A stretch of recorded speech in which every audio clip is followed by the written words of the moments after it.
What up, everybody? Scuffy here, and it's time for a card by card, one of the last card by cards for the factions I need to do.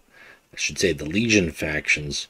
I've got to do the card by cards for the Mechanicum neutrals as well as the Chaos neutrals. That card pool is so diverse for both of those that each faction is going to be split up into 3 videos when we get to that. I'll be working on some of those this coming week, so you can expect to see those finally start to roll out. I was holding off on the neutrals with the new Galaxy and Flame stuff being added. The Agents of the Sigillite just took me a while to get to, partly because I thought maybe a few things might get changed, and then just real life in general. That stuff just kind of came up. But we're finally here. We're finally ready to talk about the mysterious faction, which basically is the origin of the Inquisition and the Grey Knights, all rolled into one. They operate sometimes in the shadows for the Sigillite. They are his agents, but sometimes they're very direct. Anybody bearing his sigil, working in his name, gets the respect that Malcator, the Sigillite, generates. So we've got some knights errant as warlords, we've got some spies, we've got assassins. It's kind of a catch-all. And to go with that, the faction has some really interesting stuff. They're kind of like a loyalist Alpha Legion without as much stunning. They are not averse to using some forms of sorcery to their to cover their tracks, to use their shadows. And one of the best things that I really liked about them was that they basically had purity seals. This is something that I had. I mean, they're not purity seals. They're just called seals. They're just called a seal. But this is something I had asked for way back when. During Q&As, we always had the Marks of Chaos. And I said, hey, can we get something for loyalists that like purity seals? We never really got something that works for every faction, but we got a faction that makes ample use of these. These are powerful effects, and we'll break down each of them as we get there. But basically, these cannot be put in your deck. They have to be created through various means, mission accomplishments, deeds, tactics, and abilities. But they can really swing the game. You have no idea what you generate. It's completely random, aside from a couple cards that let you choose one of 3. So, with all that being said, the Agents of the Sigillite, let's break down, let's get into the card by card, talk about the cards, and then maybe talk about some other cards that work well with Agents of the Sigillite decks. So first off, the Warlords, we've got Ioctan Cruz, and this is the...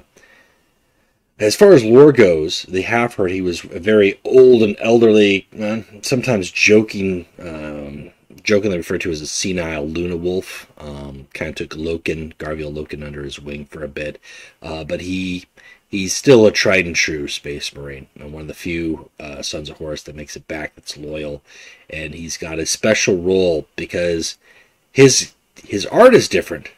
But his game text is the way he's really kind of always been. He's always had this ability, 1 energy. As an event warlord, he gets frontline, he gets +1/+0 until your next turn.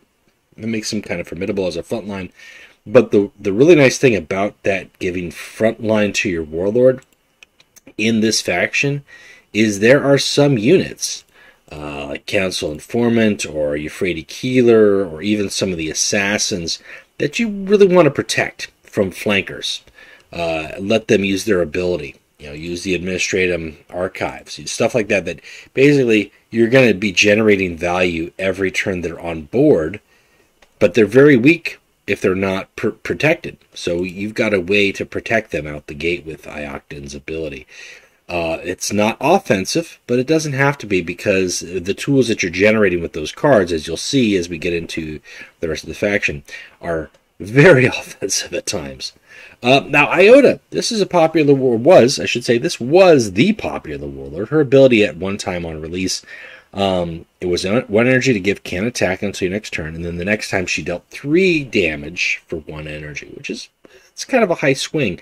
She's got high initiative, but she still has got a can attack, deal 2 damage, and that's not bad. For 1 energy, dealing 2, and then on the other side, you're giving can't attack. If you play her right, and you use her correctly, and especially if you know what your opponent is playing, and you know what to expect, you know when to make the best move of using her cant attacks. And her, I'm going to get out of the picture. I just realized, like, I'm kind of blocking, like, some of the text here on some of these cards, I think, is what's going to happen. So let's get out of that, if we should. There we go. Let's pop out. But she's got the ability to, you know, if you know what you're facing, you can kind of time your strikes right. I want to give counterattack to their warlord, or I know they've got that troop on board, so I'm going to use this 2 damage, and I'm going to have that can attack ready. Now I know that I've played can attack, so I want to have some tactics or troops in hand to follow up with it and add to my 2 damage. She plays really well. I don't think she's getting as much play lately because the game has kind of shifted a little bit. She's got some hard matchups. You hit her hard enough with that 30 health. That's not great. That's, you know, she's kind of vulnerable and susceptible to that. She doesn't do anything to create seals. And I should kind of specify, both Ioctan Cruz and Iota don't do anything to create seals. They're really using the troops to their advantage, or like Ioctan's ability, he's kind of protecting certain troops. If you want to build a seals deck, if you really want to capitalize on that, that's ways to get them in the deck. Otherwise, you're just getting warlords with abilities, and you can use these with a lot of neutral cards too. As far as creating seals, you can't argue. Some of that has got to go with Master Manipulator, the Master Man behind the shield. Malcador, the Sigillite. He's got low initiative. He's got a 0 energy ability. And I did a deck list for Malcador, which I still feel, I mean, you could probably add in some neutrals and swap it out. But I really, in that deck list video, talk about the strategy of playing Malcador and how I approach that and the power of his ability. His ability is being able to choose a card in the enemy hand. If it's played before your next turn, create a seal in your deck. You don't know what you're going to get, but you get that hand knowledge, and your opponent knows that you have that hand knowledge. Those go hand in hand, and you can really benefit with that over the course of the long run. And obviously, he's got a Reckoning as the 40 health warlord. He gets Region of Terra. After 2 seals are played, basically, it's a 10 cost. It can go lower, and then he shifts over to this form where, for 2 energy, he just is straight choosing a seal and putting it in his hand. That means for every turn he can pay 5 energy, 2 to make the seal, 3 to play the seal, and gain those seal effects. And those seals we're going to see are very powerful. If you don't know what they are already, just take my word for it. All of them are 3 energy versions of legendary cards. The other warlord who makes seals, and I also did a deck list video for Talos Rubio. I had a lot of fun playing this guy. He's got a Battle Honor that makes seals. That's pretty nice. Battle Honor, create a seal in your deck. On top of that, for 1 energy, he can stack his hand as you choose with Psionic Fury. And that's a 2 energy thing that gives him +2/+0.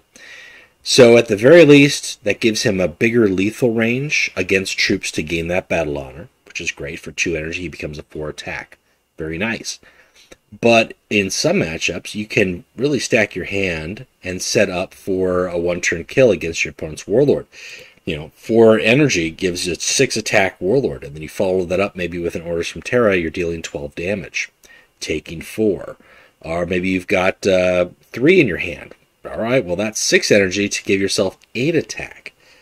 That's a lot coming from one source. So that's several cards. They are tactics, so they're vulnerable to tactic manipulation, tactic cost increases. But that's not too bad. And like I said, the Battle Honor, giving himself a seal, you get a reward for dealing with your opponent's troops, and you kind of need a warlord that does that. 2 of these warlords are playing a little bit more defensive. 2 of them are a little bit more offensive, which is very nice. And they do it differently in all different ways. So there's different ways to go about playing them. As far as deck construction goes, there are some key cards I think that you're going to see across all Agents of the Sigillite deck. You might see a few tweaks. Some of the cards work better in Rubio. Some cards work better in Cruz and Malcador. Some cards work better for Iota. Most of the similar cards are just good cards altogether. A Council Informant, this is not a bad card for something like maybe Malkador or Cruz, where they can either be protected or you don't have to spend as much energy each turn. For 1 energy, you choose a tactic from your deck and draw. This is a very fast way to get cards in hand. And on top of that, those seals count as tactics. So if you create a couple seals and you have a council informant, she can get you that seal right back in your deck. Right back from your deck into your hand. Very nice for low cost. Now, she's obviously vulnerable to a lot of things with that 3 health. But, as I said, especially if you're protecting her with acting Cruise, or you've got a can't attack, or maybe she's got precognition, it's not a bad card. It's not a bad card. It's a card that your opponent does not want you to have on the board continuously. They want to take this option away from you. New loyalty. Choose a troop in the enemy deck, create a copy of it in your hand. I love the artwork for this, but I don't like the card itself, honestly. It's if you play Jubok, you know what copying cards are. If you play Nirat Kyrene, you understand the power of copying a card from your opponent. This gives you a little bit extra benefit by choosing a troop in the enemy deck for 1 energy and create a copy of it. That's nice. I won't argue that. But some opponents either don't have any troops for you to choose from, and this becomes a dead card, or the troops that they have to choose are not fantastic, and it's not something that you're really going to want to have. New loyalty on a Dark Angels player. When most of the Dark Angels, I would say probably 75% of the Dark Angels cards, are Dark Angel specific. It's not going to do you any good. If you complete a quest, or you've got a troop that buffs Deathwing or Ravenwing, and you really don't have any of those because you are the agent of the Sigillite. So this card, for me, is usually a pass. It doesn't mean that's not a bad card. I see a lot of people play it. Sometimes just to get that high cost, the Dark Martyr, or maybe another fast troop. If you're playing against Angron, you might be able to get the Seraph Land Speeders if he hasn't drawn them up already. But it just feels I feel like at that point, like if you're relying on what your opponent's playing, you're not playing the best game. And I think with the Agents of Sigillite, you really need to have your opponent responding to what you're doing. You really need to hide in the mind games. And this doesn't hide in the mind games to my liking. To my liking, at least. A Relic of the Old Knight. This is a very nice card, especially following the balance changes that we got back in last month with January. Relic of the Old Knight is 1 energy. Choose a card in your hand, return to your deck, and draw 2 cards. I'm going to knock on wood right now because this is one of the few draw 2 cards that does not cost 2 energy now. Like Tissue Divinata's got its cost increase raised. This card did not. Now, granted, the downside is you are kind of putting a card back from your hand. But sometimes there's cards in your hand that you don't really want right away, and this is a great way to bounce those back. Sometimes you might have 4 copies of Tylos Rubio's, Psionic Might, Psionic Fury. Send one of them to your deck. Draw another card. Get 2 cards for it. There's not a ton of card draw in this faction, so this is a great way to draw cards. But most importantly, if you're not drawing cards, you can't get those seals that you're creating, because every seal that you create, unless you are the Region of Terra, is going into your deck. So you have got to be drawing cards to get those. So cards that are giving you draws are important, and I like this one personally because it's drawing 2. It's very cheap. It allows for a lot of combos. Sometimes it's part of a lot of combos. This is a good card. Administrative Archives. Can attack, 2 energy, choose a seal, and create a copy of your deck. This right away, you're getting away to every turn, pay 2, get a seal. And you're choosing it, and it goes in your deck. Again, a decent target for crews to protect. The downside with this, and the downside as we'll see as this faction progresses, there is a lot of energy usage in abilities. Granted, you've got a Warlord with 1 energy ability, you've got a Warlord with 1 energy ability, a Warlord with 0, and a Warlord with a 1 energy ability. Great, that's nice. They have to be that way because there are a lot of troops that also have abilities that cost 1 or that cost 2 and that cost 1 and cost 2. And if you're using everybody's ability, if you're using crews to give frontline and you're playing the Administrative Archives to get a seal, you've just paid 3 energy. Now you don't have enough energy to play another troop. So you have got to really, when you're putting your deck together, or even when you're playing your units, you have to decide, do I need to use every single ability? Obviously, if you want to protect this with crews, you're going to have to pay 3 energy every turn. That's a powerful benefit. You're getting a front line, you're getting a seal. That's great.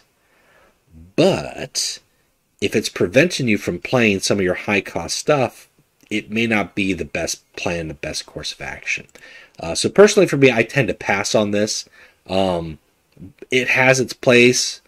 Making seals is never a bad thing, but there's just a lot of resources dumped into keeping this safe, especially in some decks. I'd rather go elsewhere.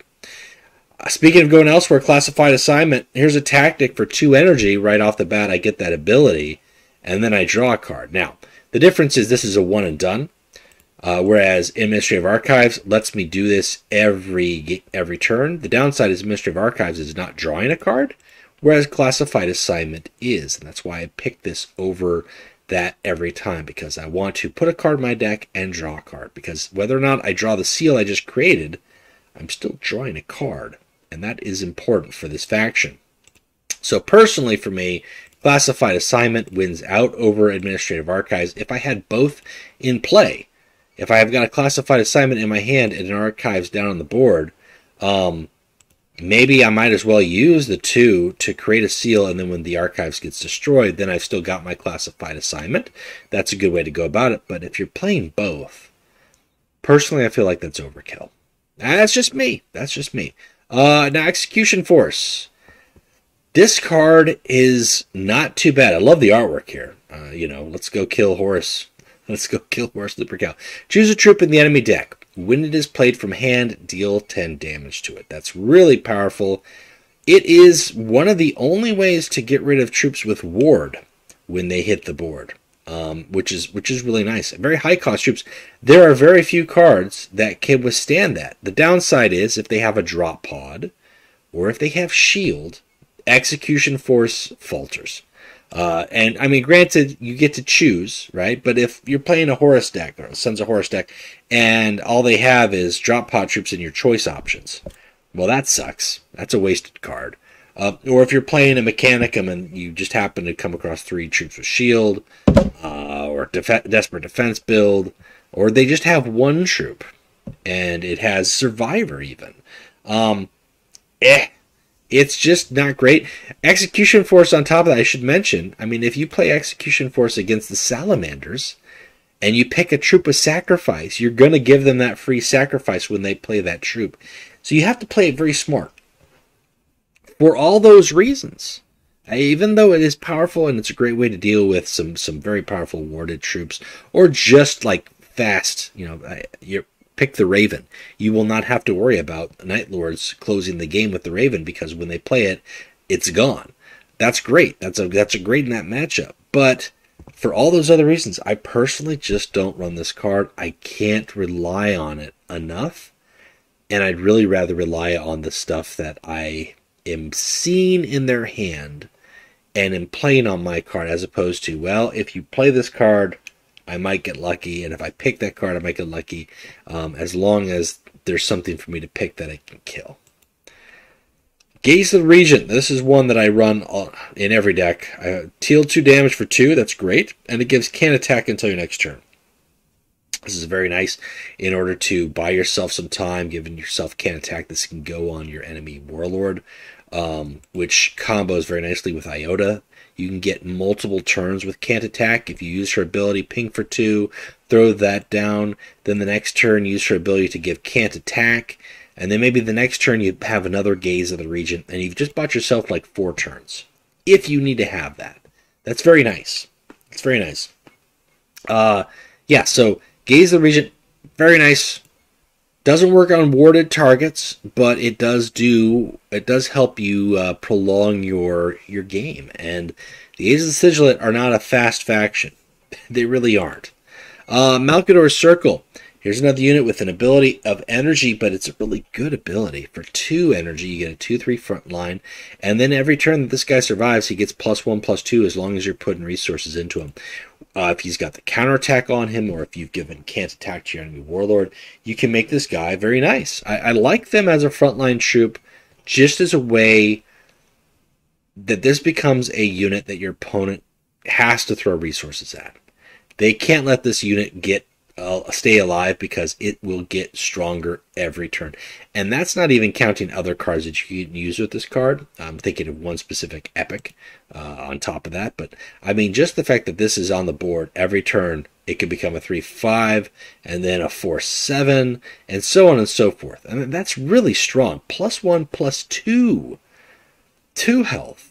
So your opponent has to deal with that. And if they're spending resources to deal with your other stuff, you're giving your warlord more time. That's a strategy that I continue to harp on every time I talk about decks. I mean, like, if you can make your opponent spend resources on cards that are not your warlord, then you're gonna be able to pull ahead, as long as you can keep that up. So I really like Malkador's Circle. I think it's a good common. M-Shen. Oh boy, M-Shen. This is a divisive card. Divisive might be too strong of a word. Maybe it's not strong enough for some. 2/2 stealth. For 1 energy, she chooses a troop in the enemy deck and transforms into it. If she is attacked and survives, she goes back to 2/2 M-Shen in stealth mode. And then she gets to do that over and over again. So if she transforms, you play her first turn, and you transform her into your opponent's Dark Martyr, or think of a Lehman Russ, Lernia Hydra, or Lehman Russ tank, or something just over the top stated that your opponent would normally play at 8 energy or higher. They have to destroy that, or they have to bash it and take 7 to 10 damage, depending on what the attack is, just to revert her back to a 2/2. And they have to throw a flank at it, or they have to do something to break it, which means it's going to cost them troops, it's going to cost them resources, it's going to cost them health. And if they don't do that, then you're sitting pretty for your next turn, because then you can use her to attack, and then you can boost her stats, or give can't attack and keep her around longer. The downside is, if you are playing an opponent who doesn't have those options in their deck, or you just don't have those options that show up, and then you pay 1 energy and she becomes a 3/4 or a 5/5, or at best, maybe a 4/5. Or she's just a 2/2 because your opponent's got a bunch of weenies in their deck, or a nerdling. That's not great. It's a high roll, low roll situation. Can she high roll? Absolutely. Can she low roll? Absolutely. Is this overpowered? I personally say no. Now, I've lost games, and I've won games with M-Shen, but the big thing with that whole scenario, that have people feeling like she's overpowered, that's a turn 1 play. If you're lucky enough to get her in your hand, play her, and then on top of that, get one of those strong picks, wow, good job, you high rolled. If your opponent can't respond, you're going to lose the game. But if she comes up late game, if she comes up even 3rd or 4th turn, the risk of actually getting her to pull off her ability and stick on the board becomes marginally less, significantly less. And then she really is just kind of a 2/2 that your opponent can then throw an artillery strike or a defensive satellites, and he doesn't even have to worry about it. And you kind of lost the potential surprise. She's a great opening hand. She's a terrible card for mid to late game. For that reason, I feel like that's fairly balanced. Now, is her ability very powerful? Absolutely. As a legendary, fine. But her stats go, and some of that is contingent upon your opponent. It's not terrible.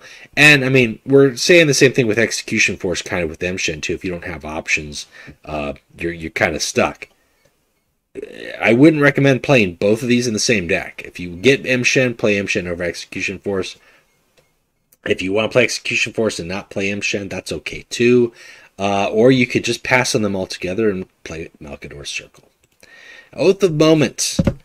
Give Frontline Survivor 1 to a friendly troop. This isn't, I mean, this is great art, but It's okay. It's not fantastic. I think it's good that it gives frontline to a friendly troop, but this faction has a lot of frontline, quite frankly. And the stuff that isn't frontline tends to be stealthed or precog, where frontline isn't going to do anything. So the stuff that you want to be frontline is typically going to be frontline, and the stuff that isn't, either there's better ways to make it frontline or you don't want to be frontline together. And I feel like this tactic is just kind of redundant as it is. And Survivor 1, that's nice.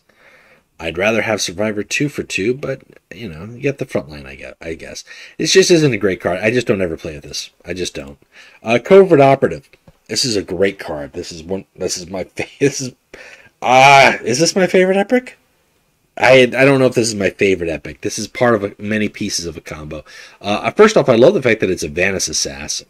Getting a Vanus Assassin in the game, and a faction where we have Kalitas, we've got the Vindicare, where we've got the fantastic Eversur, which is always great to have the Eversur Assassin.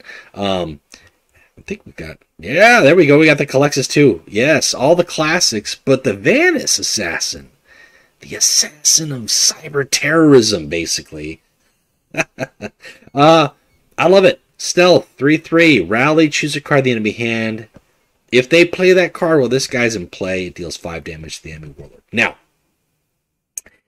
if he is killed by whatever card that they're playing, they play a defensive satellites that rolls 3 and he's off the board, he doesn't trigger his 5 damage. That's important to note because I've had that happen sometimes where I know that it's a 1 copy card, they play it, but it kills my guy.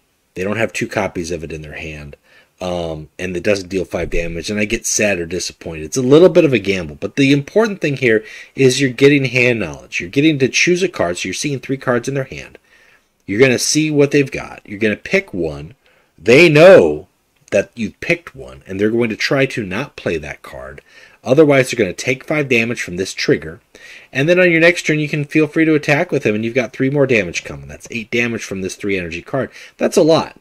Some of it is contingent on what they play and what you choose, and this guy surviving. But that's not terribly hard given some of the other cards in the faction. I really like this card. I don't think he goes... there's any reason not to put him in any of these Warlords decks. Just a very strong card. Errant Neophyte. 4/2, backlash, draw a troop from your deck. With a 2 health, you know you're going to get that backlash. For 3 energy, that's not bad for a 4 attack, but really what you're paying is 3 energy, here's a distraction, so I get a draw troop. That's really what you're getting. You're not going to... I've yet to see anybody play Errant Neophyte actually attack with Errant Neophyte, because the Errant Neophyte dies on my turn. Typically, this comes up at events because I don't think anybody willingly packs them in their deck. But maybe if they're looking to go for like just a heavy troop build and they want to play the troops, that's a way to go. I'd pass on it myself. I would much rather have these guys here. The Elucidatum Taliman. Rally, 3/3, rally, deal 1 damage if target dies, draw a card. These guys are the Las Rifles section with juice. Juice! First off, 3/3, nice. Rally, deal 1 damage. Las Rifle section. Anybody who's ever played Las Rifle section, the fantastic, always good, always versatile Las Rifle section, who is now a Solar Auxilia.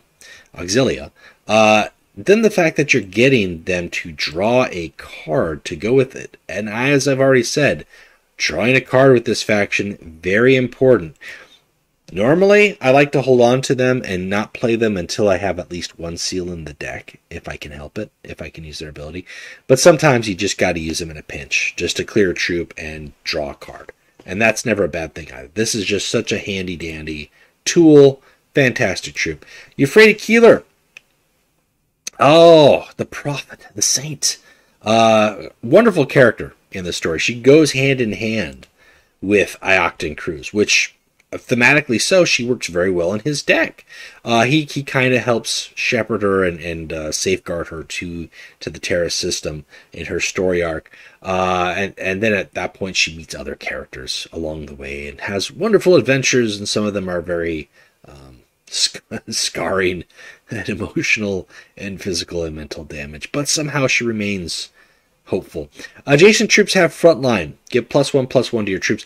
On release, she had, I think, adjacent units, so your warlord would get frontline, and sometimes that can be a negative thing, but generally with her and this ability was pretty strong. She's got 4 health, 1 energy. She's given +1/+1 to her troops, which includes herself. So if she survives the next turn, she will be a 2/5, and then she'll be a 3/6, and that's including whatever else that she's boosting, which you can expect at least one of them will be next to her, gaining frontline.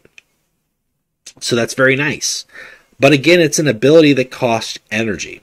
And if you're playing a warlord who costs energy to protect her, you're paying 2 energy. So you're really only playing, 2 energy troops if you play her on curve, which is great if you've dropped Malkador's Circle or maybe the Administrative Archives, If you're willing to just play without using Ioctan's ability, then you've got 3 energy troops, and you can play somebody next to you for any Keeler, and then maybe that Errant Neophyte can become a 5/3. Kind of iffy, because that 5/3, once they're removed, she's vulnerable, and then your opponent breaks it. You really don't want that. You want her to survive and use her ability turn after turn. A very nice card, not as strong as she used to be when she came out on release. However, in the right deck, she's a good card to build around. You can very well hold a board with her surviving, or they get rid of one Euphrates and you drop the other. Fierce Tenacity. This is the hard removal. This is the one hard removal that the factions got. You could argue that Execution Force is hard removal, selective. But as I said, if your opponent is playing a troop that has got Survivor, has got Shield, has got Drop Pod, this isn't effective at all. Whereas this right here, Fierce Tenacity, gives your friendly troop, destroy any troop damaged in combat. But again, they have to be damaged in combat. Drop Pod will not work. Shield will not work. Bastion will protect you from the Fierce Tenacity. So while it is hard removal, it is still conditioned. I'm going to get to this when I get to kind of the end of the card pool and talk about the lacks, the things that this faction doesn't have. And I think that's very, very, very well designed reason, but make note of that. Hidden War. I like this card. Again, not exactly hard removal, but it changed the health of an enemy troop to 1. Now, if they've got Ward, doesn't do anything. If they've got Shield or Survivor, you still have to punch through that a couple times. But it is a decent way to quickly deal with a high health troop. Maybe at 6 energy, you play Hidden War, and then you play Elucidatum Tallyman, and suddenly, boom, their 10 attack troop is dead. You drew a card, and you have a 3/3 on the board. It's still a small swing, but this can be a powerful card when used right. I like it. You basically have got to make a choice if you're playing Hidden War, Execution Force in your deck. I tend to run Hidden War more just because I also like playing Rubio and Iota, and they deal damage, or they can attack and punch harder. But if I'm playing a Malkador, if I'm playing Cruz, I might throw in Fierce Tenacity just because the odds are that I can have my troops survive so that they can make attacks. So there's options there for those decks, but between the 3 of them, quite frankly, I like Hidden War. I also like Malkador's Sigil. Like the artwork here. It's a little bit old school, but we heal 3 to a friendly unit, usually your Warlord, and give it Shield, which is not bad at all for 3 energy, but it doesn't have to be your Warlord. You can do that on troops. You can have somebody that you want to use to attack. Maybe you would like to give it to somebody who's got Fierce Tenacity. Maybe you want to heal whoever got your Sigillates chosen. This is just a good tactic. Healing, shield, yes. Altan no high. Not again, not a bad ability. I mean, pay 1 to heal 3 to a friendly unit, which can be himself. He's a 3/5. This is a really decently statted card. I think the thing for me with him is he's just ponderous at this stage. 3 energy, 4 energy. If I'm playing him and I have other cards like Keeler or a Warlord who's using an ability, then I'm not really playing him on 4, so he's probably coming out at 6 energy or later. And means next turn, my opponent has got a lot of energy at their disposal to get rid of him. And the odds of me actually using this ability are very small. Now, that doesn't mean that's impossible. You can certainly play him on curve. You might be able to play him with a couple of cards that have him stick around. Maybe you've got some other frontline stuff that survives, so he's not priority for your opponent to deal with. It just doesn't draw me as much when it comes to 4 drops or this faction in general. But not a bad card to consider if you don't have some of the other cards. Healing 3 every turn. We've seen that in so many other apothecaries that people like to run. Most of them tend to have protection, right? If you're playing Phosis Takar, not Phosis Takar, the Penthudast for the Thousand Suns, he's got precognition. We've got the Space Wolf Rune Priest, he's got ward, and you can give stealth to your Apothecary Coleman, right? All of them are kind of healing 3. So there's ways to do that, but he's kind of vulnerable unless you are playing with Warlords who can give frontline or precog, or you've got other troops who've got other things with frontline. So it's not bad, it's just not great. Burden of Duty. Choose a friendly troop that died, put it in your hand, it costs 2 less. It's another Nathaniel Garrow artwork. You're going to see him on a bunch of cards. He is on a lot of cards, guys, yet he's not a Warlord or a troop in this faction. Don't make me vent on it. This is a nice picture, though. This is okay. It's a great way to get a second copy of a high-cost troop or even a low-cost troop and play them for free. Sure, but I tend to pass on it. Honestly, like I'm playing with a select amount of troops, and I tend to play to make them survive or get the most out of them. And while it's nice getting a copy of them back at 2 less, and this is a much scaled down version of Mount Deathfire for the Salamanders, it's not great. It's okay, but I'd rather just play another troop at 4 energy. This is probably the best 4-drop, though. Ursted Kel, Vindicare Assassin. He's got stealth. He's a 4/3, so he's susceptible to some stealth hate. But if he isn't, he's going to deal 5 damage for 1 energy. He'll lose stealth that turn. But if he's hitting a troop and killing it, you're getting a seal. And if he's not, you're dealing 5 damage to your enemy Warlord. And then they have to deal with the 4/3, which they might decide to slam face, and they've taken 9 damage from this one card, or they throw a Seek and Destroy, and they still took 5 damage from 1 card. That's great, but it requires setup. Everything in this faction, and I want to make that very clear, as we get further along, everything in this faction requires setup. There is no flanking, there is no fast. You have to, like, if you're lucky and you knew loyalty a fast or flank troop, or you're playing with a neutral flank, that's your flank.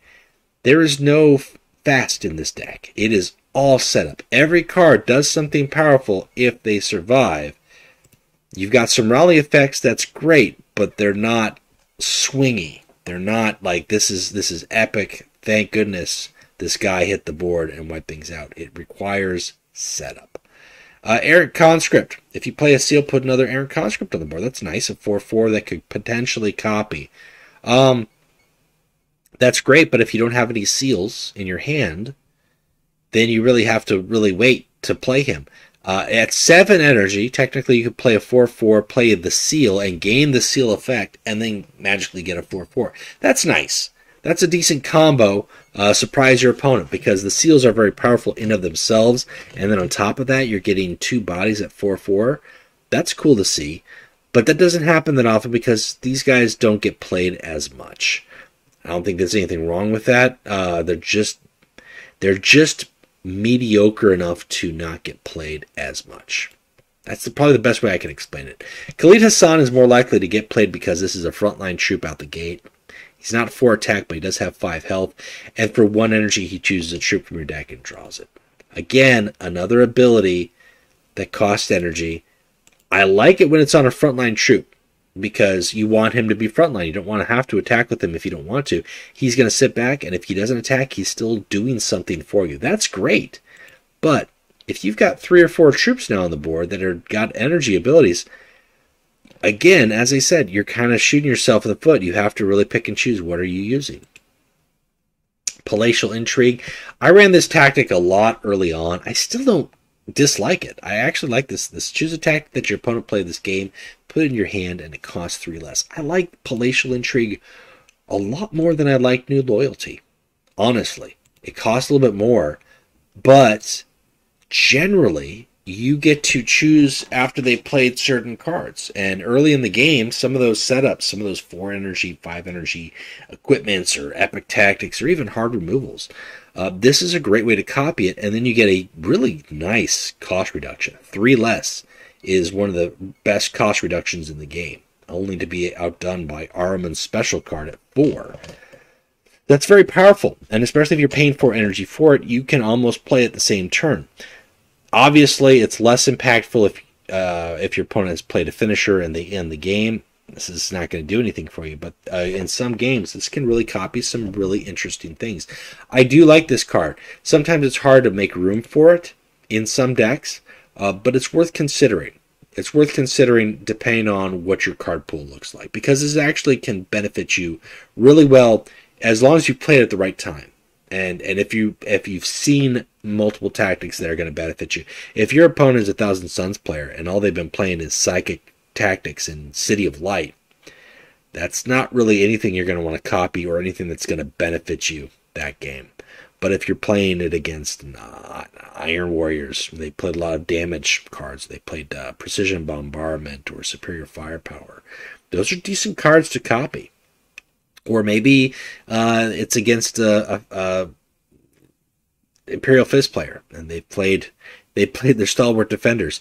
Well, I will gladly copy a Stalwart Defenders and give Bastion to my stealth troops. I mean, this leaves a lot of options if you consider it and if you play it right. Bror Tearfinger, cool character, former Space Wolf, and obviously from the name, 3/5. He's got a rally, deal 3 damage, and if he target dies, create a seal on your deck. This is a staple. This card does everything that you want to do. First off, you get a 3/5 body for 5. That's fair stats. A lot of other things are 4/5s or 5/5s at 5, but you're trading 3 of that for this rally damage, which can hit the enemy warlord. Sometimes you can win games just by Bror smacking the enemy warlord. And then on top of that, you're getting a seal. This is one way to make seals in Cruz and Iota decks that are not Malcador and Rubio, as well as just get a solid 3/5 on the board. Once you are at 5 energy, your opponent is going to be a little bit wary of having anything at 3 health because they know that you've got Bror. At some point, he's going to come out. Now, I skipped a card. I didn't do it on purpose, but it kind of works out because Bror is strong, and if he survives, or if any of these guys manage to survive at 4 energy and you get to the 4 energy mark, Covert Operative. I love Covert Operative. Covert Operative triggers, and then I go right to Sigillite's Chosen. This is the card that has had so many people hating the Agents of Sigillite. Oh, it's so undercosted for what it does. Gives +3/+3 and Survivor 3 to a friendly, infantry, or Astartes. Now, by comparison, and granted, please note in mind, this card has its stats changed not too long ago. Gives frontline, shield, and +0/+2 to a friendly troop. We also had recently Custodes for 4 energy. They just recently got their, not last line, Presidium Shield, which cost 4, shield, and +0/+2. These are cards that recently were adjusted. Sigillite's Chosen has always been 4 energy. You're getting +3/+3 and Survivor 3 to a troop. That is powerful. That makes your Kell Why shoot for 5 if I can hit you for 8 on my turn, right? Or 7 on my turn, right? And then on top of that, I've got 6 health and I've got Survivor 3. Sure, I'm not going to hate that. That's a powerful hit. And I know that if you leave any of these troops out on the board that I can't deal with, Imshen is probably the one exception that you don't want to play that card on, because if you hit her, she loses that. But honestly, anything else that sticks and you Sigillite's chosen, I'm going to be taking some heat. I'm going to get beefed, and I'm not going to be happy about it. But this doesn't give ward. This doesn't give stealth. This doesn't give precognition. There's other ways to do that. There's other ways to give frontline. There's other ways to do things to kind of protect it. But you can deal with this with a jam, with sabotage, with a hard removal. Yes, you're going to take a punch. And if you don't deal with it, you're going to take another punch. Absolutely. But again, this faction does not have a fast. This faction does not have a flank. This faction is 100% a setup faction. Everything they do is powerful if they set up and they stick. If you break the sticking by killing their troops that are on the board, when they are on the board without letting them survive, this card is worthless. This card is worthless. If you've killed them, they can't set up, they can't do what they want to do, and that puts this faction so far behind without being able to respond with fast or flank troops. If they had a flank troop, Sigillite's chosen, I guarantee you, would not do what it does. It would be probably give Survivor 1 and give +1/+1. Maybe +2/+2, and that's being generous because it's an epic rarity. But they don't. They don't. This doesn't do it to any other, to just a friendly troop. It has to be an infantry or Astartes, which means you can't give this to a Vorax, which is a flanker. You could give it to a Goldstone, but at that point, if you're playing a Goldstone, you're paying 7 energy to give a fast troop a +3/+3, and if he's fast, it means you've already got a troop on the board. And if you already got a troop on the board, that's what should be getting the Sigillite's chosen. So that's the design approach. That's how these guys operate. That's how this faction punches hard with the setup. Without the setup, they don't. That's all it comes down to, and that's why this card is powerful. You may have a different take. You may be very sour from games that you've lost with Sigillite's chosen, followed by a second Sigillite's chosen on your next turn. But if your opponent hasn't responded, or you haven't responded with a hard removal, or a sabotage, or a stun, or something, sorry, you low rolled. Like, that happens. That happens in game. That's not this card's fault. This card is actually balanced for the faction. For the faction. If this card were in any other faction, it absolutely would be unbalanced. But it's not. It's in this faction. And so that's my take on it. I know that's going to get some people's pants a-twitching, but it is what it is. I'm going to stand by that. I'm going to die. I've said that from day one, and I continue to stand by that. Malcador's veterans, wow, these guys are strong. Let's talk about something else, right? Let's distract you and your rage from something else. Here's a 5/6 with frontline. That's pretty good. They're a common. They're a common, which I think is a little bit different than the rare Ogren bodyguards, right? That are neutrals. 6 energy for a 4/6 that, gets stronger if your warlord's attacked. But again, faction cards should be better than neutrals, and these guys are the elite. Also, these guys don't get generated by Ornithop's barge, so that's a shame. But I like it. The downside is they're in a spot. That 5 energy spot is hot with Bortierfinger and Promeus. And Promeus is a great legendary, especially if you've got a Hands of Tactics.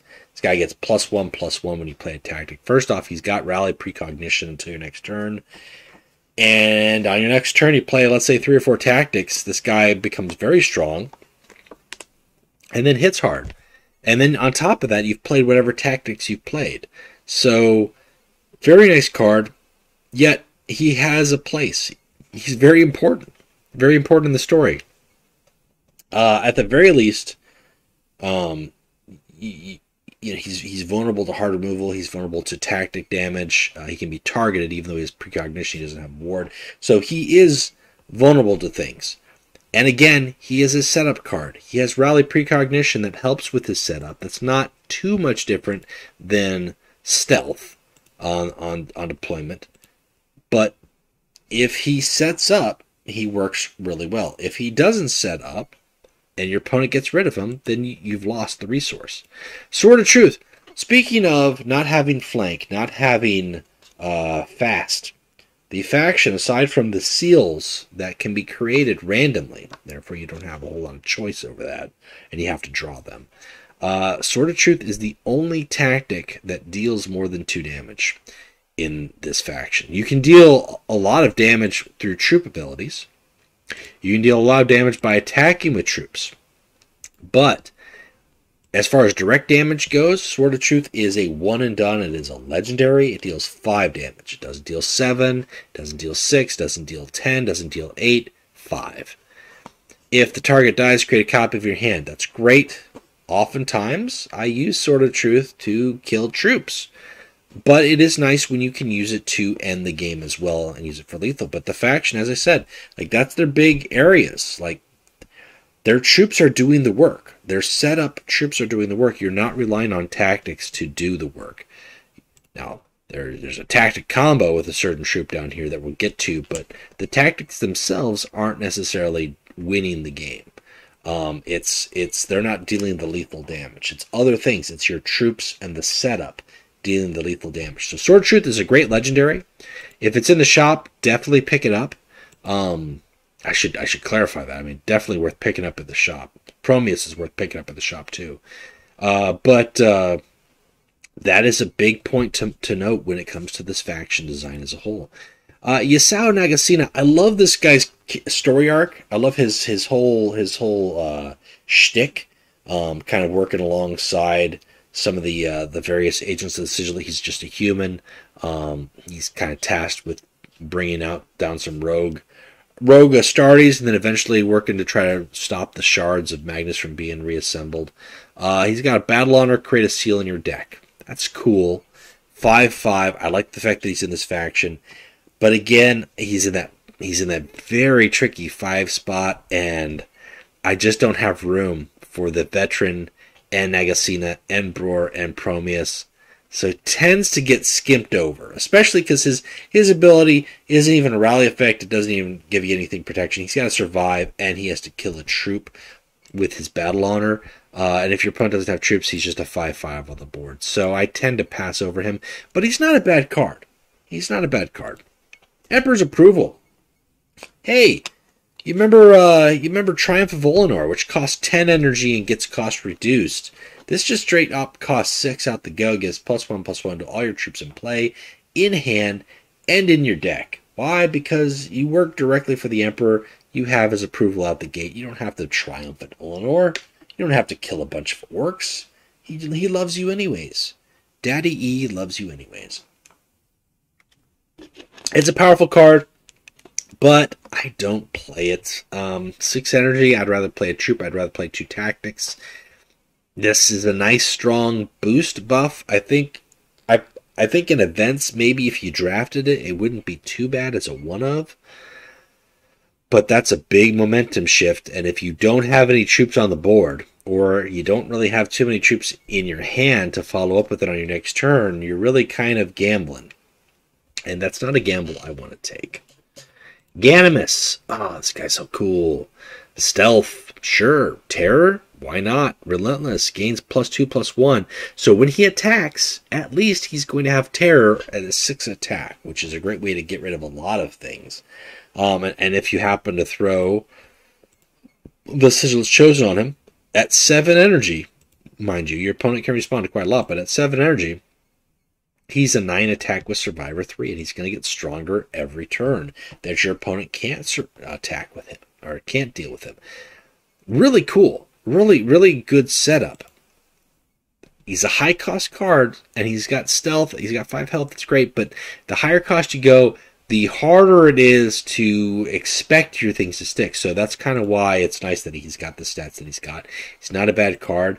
Early on, I was using Ganymus kind of as my optional closer. I still have a few decks where I've got one Ganymus in there just because he's very nice at 6 energy. He's very intimidating, you know. I like it. I'm not gonna lie. He's not a bad troop. Not a bad troop at all. Carrion Squad. I don't feel the same way about this. Like, if I had to choose one or the other, I'd pick Ganymus. When you play a seal, this troop gets +2/+2, which means this guy becomes an 8/8, right? Well, 8/8 for 9 energy if you play it on curve, or you get 2/4/4s for 7 energy.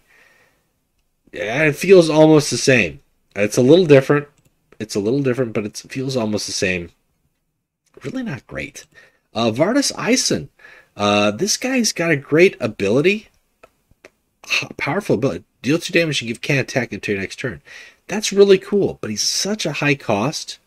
At 7 energy, or even at 6, your opponent is likely going to be able to deal with this. And then you're also in that position too where it's like, okay, do you pay 2 to deal 2, or do you just attack and deal 5? And maybe that's the better play. Not a bad card, just at the stage of the game is at, and where it is at currently, it doesn't feel reactive enough. Some of these things that have got set up that work really well have got stealth, they've got precognition, they've got frontline, or they've got ways to survive. Late game, the only one that really has got that is Ward, and that's Bodvar Bjarki. He's a Rune Priest. He's got Rally, choose a card in the enemy hand. When it's in play, this troop gains +2/+2. First off, he's got 6/7 stats. That's great at 7 energy. And he has Ward. And then you get that choose. So you get to see 3 more cards in your opponent's deck. If they've got a flanker, you pick that flanker. And then they play the flanker, and then your guy becomes an 8/9. And there's nothing that flanks aside from one card in the Iron Warriors pool that can deal with him at that high of a stat. So even then, they have to throw multiple cards at him. Now, if you pick the wrong card, you're not going to get that stat boost. That sucks, but guess what? You still have a 6/7 warded troop on the board that you can work with. The setup is still there. Your opponent still has to worry about triggering that boost. Very reactive. Very reactive. This is the high-cost setup protection, whereas Carrion and Vardis just don't have that. They just don't. Now, Arvida. For a while there, the Reviol Arvida combo deck was kind of a thing. When you play a tactic, deal 1 damage to all enemies. And we would have, this is kind of getting into the neutral territory, but people would play the Astral Incursion, right? And that's back when this cost 5. Play Astral Incursion and choose Arvida. Now he costs 4 less, and he used to cost 5 less. So then, on your 7 energy turn, you can play him for 2, and then play like 4 or 5 tactics, and whether that is 4 or 5 Psionic Furies, or Lactitio Divinatus, which cost 1, and Drilling Sight, which was 0, that gave you 2 more energy, and so on and so forth. And then this guy is just blasting the board, clearing everything like a champ. And you still have a 6/7 body on the board that maybe you've juiced up with some tactics. Juice! But the game has evolved since then. A lot of those cards have been patched. He still works as an ability. That's a great ability. That's fantastic. If he sticks, your opponent is really going to be annoyed. Really, annoying is probably the wrong word. Drilling Sight doesn't work as effective for him anymore, because of the way it was changed. Lactitio Divinatus costs 2 now. Not as effective. There still is the Relic of Old Night. There still is New Loyalty. There still is the Psionic Fury, but at a higher cost now because of the changes to the Astral Incursion. Personally, if I have to choose on my 7 drops, I go with Bodvar Bjarki because I like Ward and I like that +2/+2, especially when I make the right choice. But Arvida is nice. He is nice. He's okay in events too, where you might draft some low-cost event tactics, or just having a 6/7 body that can do frag grenade damage all the time, every turn. There's nothing wrong with that. But in play, Bodvar Bjarki has got the setup survivability built in, whereas Reviel Arvida, the setup is all combo. And you have to set up your hand and set up your deck. And the tools that people used to use for that setup have diminished. You can still do it, but you're doing it later, and you're doing it with less impact. Nothing has changed about how Bodvar works. So that's my take on those two guys. Neither of them are bad, but I personally think Bjarki is better. Cursed Wanderer. Survivor 8 on your Warlord. Wow. So much. Survivor. It's hot. For 7 energy, to be fair, for 5, you're getting Survivor 5 with Manifest Destiny. So for 2 energy more, you're getting 3 Survivor more. But that's all this does. This is okay in a Malkador deck. Don't get me wrong. This is okay in a Malkador deck. Maybe even a Cruise deck. Especially if you get the seal of the Administratum, making it cost 0. So basically you're paying 3 energy to give your Warlord 8 Survivor. But that's it. And at 7 energy, that's hard. That's even at 10 energy, I don't want to spend 7 just to give myself Survivor 8. It feels so much momentum being lost or given up. I'm not putting pressure down. I'm not playing a large troop. I would rather play a troop that my opponent has to respond to than turtling up in this regard. That's just my personal preference. That's my play style. That's how I like to go about it. If this was in the shop, I would be cautious on recommending it to people depending on how they want to play. And depending on their gems. If you only had 1,600 gems to spend on a legendary for this faction, I would recommend either it be Mshen, Promeus, or the Sword of Truth. I would not recommend it be on Cursed Wanderer. That's just my take on it. I feel like your gems would be better spent elsewhere and pass on that. Now, Cerberus, I also wouldn't recommend it for, just because Cerberus is a little clunky. Before I get into Cerberus being clunky, I should probably rant about Cerberus himself. So we've got Outcast Sons of Horus Captain. Guess what? This is Garviel Loken. If you didn't know it, you know it now. He's a 9/9, fat stats, awesome artwork. I dig it. I like it. The story arc is great. So Loken, who is a warlord in another faction, who joined the Agents of the Sigillite, gets a troop card because he's been renamed. Meanwhile, Garrow, who the lore, the entire story in the novels is all hinging upon Garrow and his adventures. We get Garrow on some covers, some cards, right? We get Garrow here. We get Garrow on the Malkador Sigil. We get Garrow on Burden of Duty. We get Garrow on the Sigil's Chosen. He's all over the place, that Garrow. Sword of Truth. Boy, but we don't get him as a card. But we get Cerberus as a card. We get Knight Varen, who is also Macer Varen, who is another troop made into a troop here. Just a personal rant. I feel like if we don't get Garrow, Knight Garrow, Garrow Errant, Champion, whatever they want to call him, I don't care what they call him. But if he's not in this faction when we get new cards for this faction, it could arguably be the biggest disservice that they've done. Especially, and I should make this especially, 2 reasons. Number 1, because Garrow himself does not do jack squat for his Legion. If you're playing Garrow, you're not playing with too many Death Guard cards. He is a Legion of 1, right? I'm totally going on a Garrow rant and not talking about the Agents of the Sigillite cards, but I feel like I have to. But then on top of that, this artwork is so shitty, guys.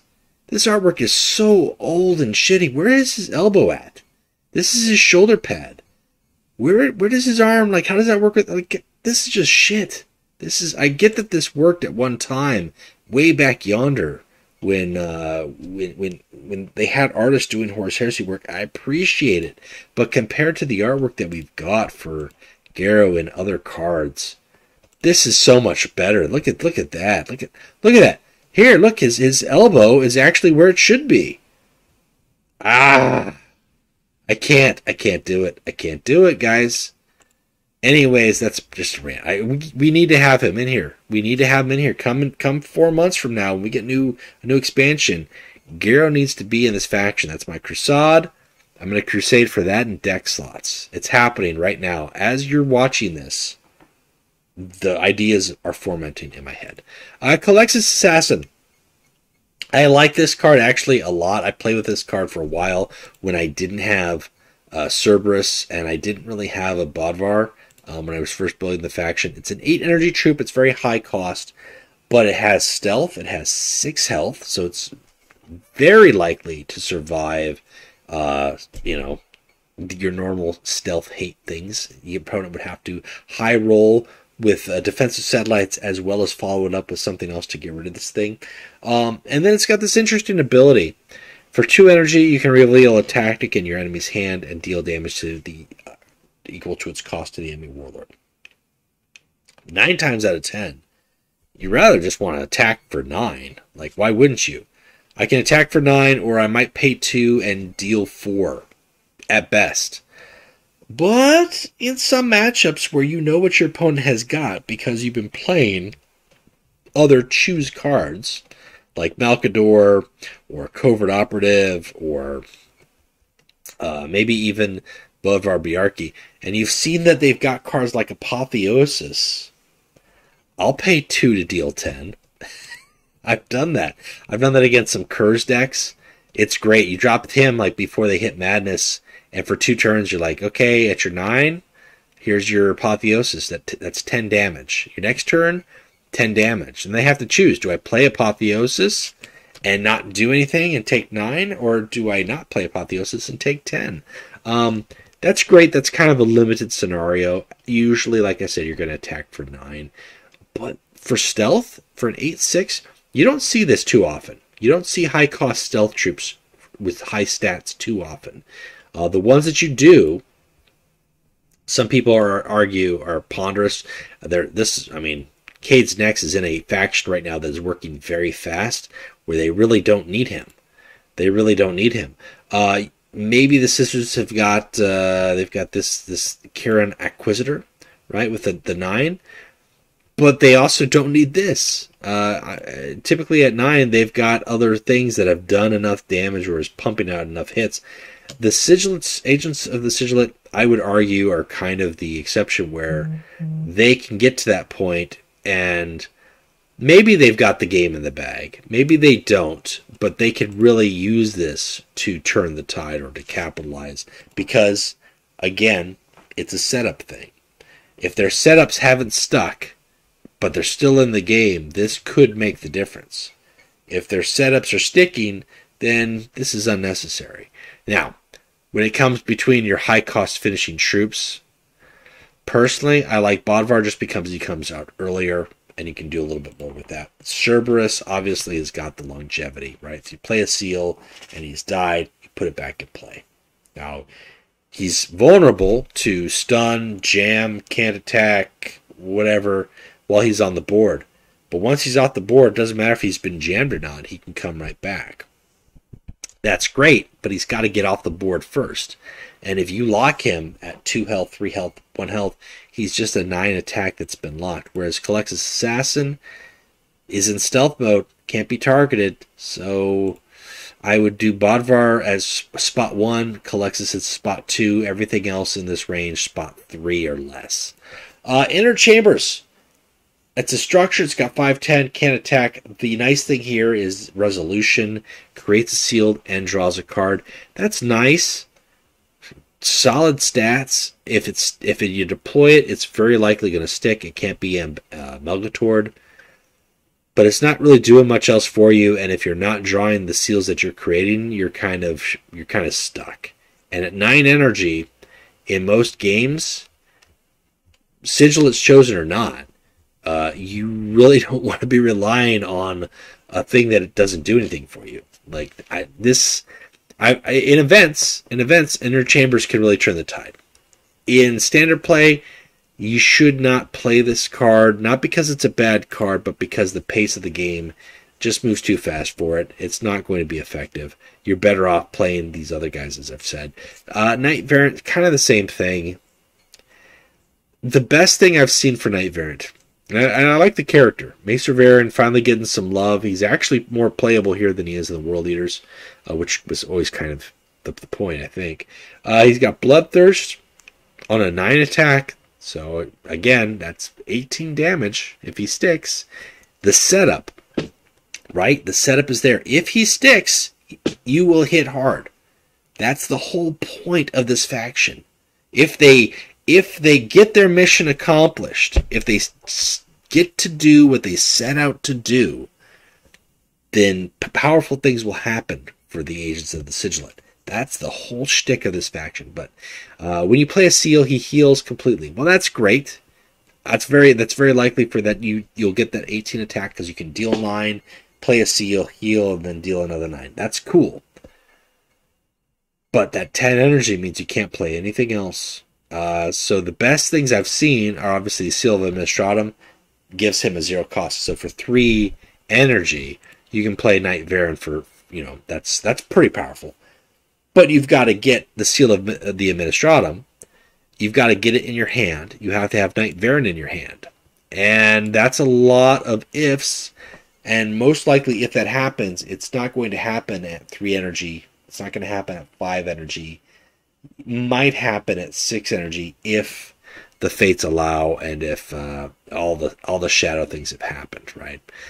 Well, let's get into the other non-collectible cards here that are part of the deck. The counterattack here is a great counterattack. It gives precognition to a friendly troop until your next turn. This is very important to note. Does not give precognition to your enemy warlord. But I also note that because every counterattack, and I've had this conversation with a few different people, but every counterattack is designed to work in every game that you play. If you actually go back and take a look at every counterattack, regardless of the matchup, regardless of what your opponent's deck is, you can play your counterattack. This was selective. You want to be playing troops because the troops are how you win with this faction. 100%. You've got warlords that support the troops by protecting them, and then you've got warlords who can do damage, but the bulk of their damage or their strategies or their tools comes from their troops.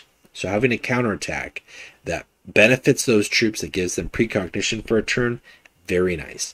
Precognition, your Prometheus, after his initial precognition expires. Precognition Emshen, after she transforms. Precognition, a troop that has got Sigillite's Chosen plate on it. It is always a good counterattack to play. Pax Imperialis, we're getting into the seals. Return a troop to hand if it's a friendly troop, lower its cost by 8. Arguably the worst tactic. Arguably. Next to Seal of the Administratum. Because it's a Melgator, that's great. You're lowering your cost by 8. That's great. Basically making it free. It should make most of your stuff free. But while it's great to do it on an enemy high-cost troop, like 3 energy, boom, I bounced your Dark Martyr that didn't have ward. I'm just using Dark Martyr as an example. That's great. That's powerful. Fantastic. But if I'm using it on my own troops, aside from 2 troops here, Brortierfinger and the Elusive Talisman, none of these troops have a rally effect that is going to make punch happen on the turn that I played them. Right? None of them are doing damage significant where it feels like a punch. Like I can play down another Avida or a full health BR. That's great. Or play Kel back down and he's stealthed again if he survives. But you're back in setup mode. It takes you out of the mode that you were already in. If you have to play Pax Imperialis, you're basically resetting your setup. So this works much better to use just to bounce your enemy troops. And if you're creating it against an enemy who doesn't have troops or who has warded troops, this card is only good on your stuff. And as I said, it feels more of a hindrance than it does anything else. Seal of the Administratum, your next troop or tactic costs 0. It has its place as long as you're using it on troops or tactics that normally cost more than 3. The downside is that's all it's good for. That's it. Like, it's just a major cost reduction. Okay, if you get it and you have got a full hand, you could potentially do some combo things. That's cool. But if you don't, if you've only got like 4 or 5 cards in your hand, maybe you don't want to play it. You do want to play it if you're playing the Malkador, and I kind of talk about that in my deck list video for him, because you want to lower his cost for his reckoning. But it's arguably the worst seal between Pax Imperialis and Seal of Mistratum. I think Seal of Mistratum has a little bit more pull for being beneficial, but at the same time, in some games, Pax Imperialis bouncing a enemy troop is just as effective. So, Seal of Sisterhood, arguably the best seal. Jam all enemy troops, deal 3 damage to all enemies. This gets rid of tons of boards. Boards with Bastion, boards with Stealth, boards with just 3 health stuff. Seal of Sisterhood is a 3 energy, awesome defense satellite that doesn't deal 1, it doesn't deal 5, it just deals 3. I like it. I like it a lot. Very powerful. Very powerful. I don't know what else to say about that. I mean, this just feels like if you're playing a enemy who spams a lot of troops, or is going to have a lot of troops on the board, or is going to have troops with ward or stealth, this is the seal that you want. You want to have this in your hand, and it's a very powerful seal. Seal of the Throne, Secret of the Throne, deal 7 or heal 7. This is McCragg's Honor, right? For 3, this is a finisher, potentially. If you've got 2 of these, this is 14 damage, or healing 14. A fantastic seal. In some matchups, better than the Seal of Sisterhood, or at least in some parts of the game, better than the Seal of Sisterhood. At the end game, if you can win with the 7, that's way better than just dealing 3 to everything. Very powerful. And then last but not least, Secret of Unification. This is the irresistible charisma. Take control of an enemy troop this turn and give it fast. Why bounce? Right? Why bounce with the Pax Imperialis when I could just charisma it and then give it the Secret of Unification and have it attack you? This is better than Pax Imperialis, but suffers the same if you aren't playing an opponent who doesn't have any troops for you to take control of. Then you're kind of stuck in that. But otherwise, it's pretty good. So, that is, guys, that's the Agents of the Sigillite card pool. Now, I mentioned I would talk a little bit about some neutrals that work well for them, or some things to consider if you're doing a Agents of the Sigillite deck. I felt like I kind of tried to cover my points about their weaknesses. The faction is energy dependent on abilities. The faction is setup dependent on troops. That's it. Like, it can't. The knowledge that they can get, the powers that they can do, the cards and tactics that they can do are very powerful, but they are contingent upon setup, and they are contingent upon energy. And if you don't have that in a game, because your opponent is playing a certain faction, or they're playing faster than you, or they just have the cards and they're able to shut down your setup, you will have a hard game. They don't have fast troops. They don't have flank troops. They don't have hard removal. They don't have high direct damage outside of Sword of Truth and the Secret of the Throne. That's what they don't have at their disposal. And that's actually a lot. It's compensated by powerful cards like Sigillite's Chosen, like the seals themselves, like combos like Emshen. It's countered by that. You may argue that one is too powerful than the other, but if you look at what they don't have and what they have to do in order to get that, I want to deal 7 damage, I have to create a seal randomly and then draw it. And maybe through the course of creating, aside from like one card here that specifically lets you do that, everything else lets you have to do it through a battle honor, you have to do it through attacking, you have to do it through choosing a card in their hand. It's not easy to make the seals. So that is kind of their balance. Now, as far as neutrals that support them very well, obviously cards that draw cards. Harvest Lighter is a great card in every deck. This is just a fantastic card. I wouldn't say it's a staple, but healing, energy refill, or drawing a card, this works really good with that Ervita combo. It's one of the few pieces remaining that still works. So that's an option. Kai's Elaine, Again, this is another troop that is energy dependent, but the faction is already energy dependent. So if you're willing to have more energy dependency on abilities, then you won't suffer too terribly from it. I would probably make the case potentially Fierce Onslaught with some of the Battle Learned troops or with Ganymus.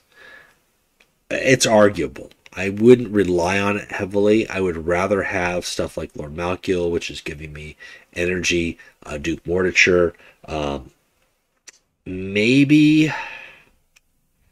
Oh, Orbital Base. Orbital Base in Malkador is a fantastic tool to shuffle your hand and draw a number of cards. That helps you get your seals back in. So that's one way to go about doing that. Maybe Manifest Destiny is a good. I mean, those are just good legendary cards. Helios Mortar Carrier with Ioctan Cruise is very nice. It's 7 energy. You're just pumping them for 3. You can protect that card very easily. And at that point, I would also say Lernia Hydra is pretty good too. Just because it's a large fat tank that he can protect, and on top of that, it itself is kind of thrown out protection with the Tacticate. That's a decent closer. If you don't have Arvida or Bjarki, or you don't have Cerberus, this is a good neutral high cost troop to do the job. Then I would probably say, as far as Mechanicum stuff here, Vorax is a flanker. And again, they don't have flanking, so if you want flanking, that's a way to do it. Otherwise, you're really going to want to rely on tactics or on rally abilities like Bror Tearfinger. But you could probably say Sigma Phi with the Jam. That's a solid ability, 5/4 on the Jam. That's a good troop to have, period. And then I would just go right into the Chaos stuff. I mean, Mechanicum has got some things, but I mean, like, Command Bridge, choose a tactic. That counts your seals. This is huge in Malkador decks or in Rubio decks. Very, very, very nice. Silent Death, stunning things. To buy yourself time with Malkador, very nice.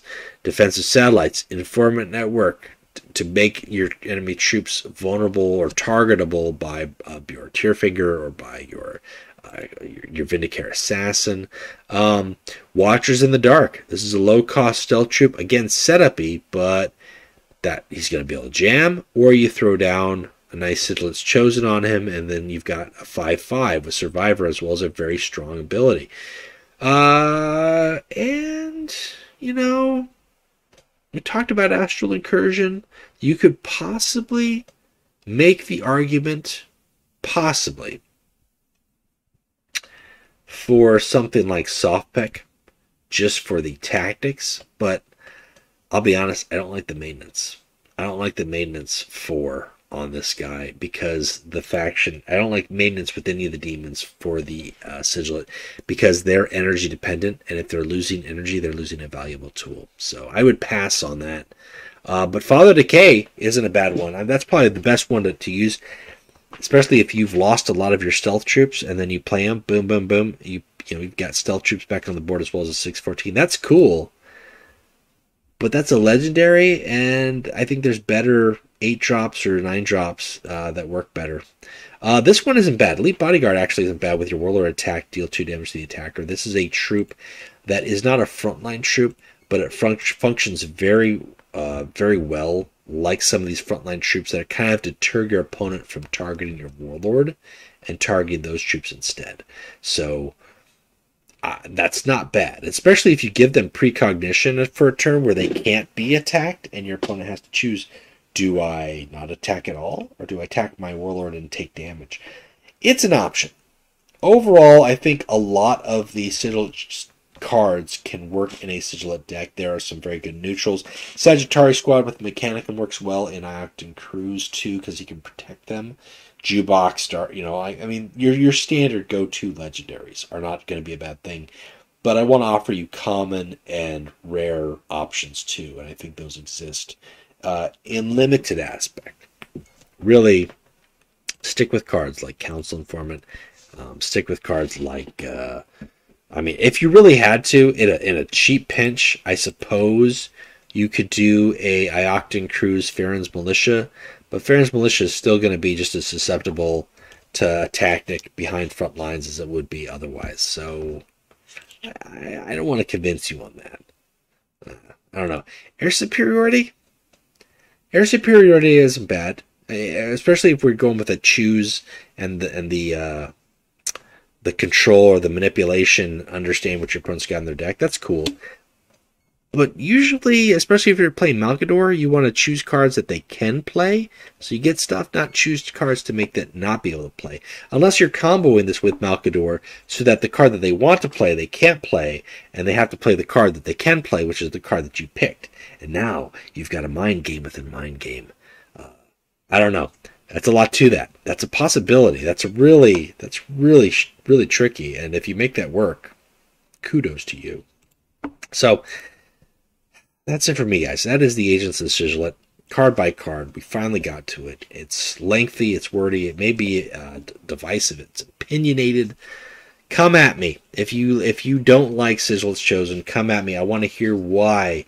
I want to hear how it hurt you. I want to hear where on the doll the Sigillite's Chosen touched you. Where in the bad spots. Because I believe it. I believe that it's caused some reactions, but I cannot hate the card in the faction as the faction is. I feel that it fits right, and I understand the approach to it, and I cannot disagree with how they did it. I feel like it's fair. And seals, yeah, they're powerful, but they're balanced by the random generation, and they're balanced by the lack of card draw in this faction. There's like 3 cards that draw cards for you, and 2 of those are conditional card draws. And one of them, I think, requires a setup or resolution ability. So, on a troop that you're not going to play. So, that's it. That's it, guys. Thank you for lasting this long. If you haven't already, subscribe to the channel. Please, do me and my lungs a favor. And otherwise, we'll catch you on the next side. And keep playing Legions.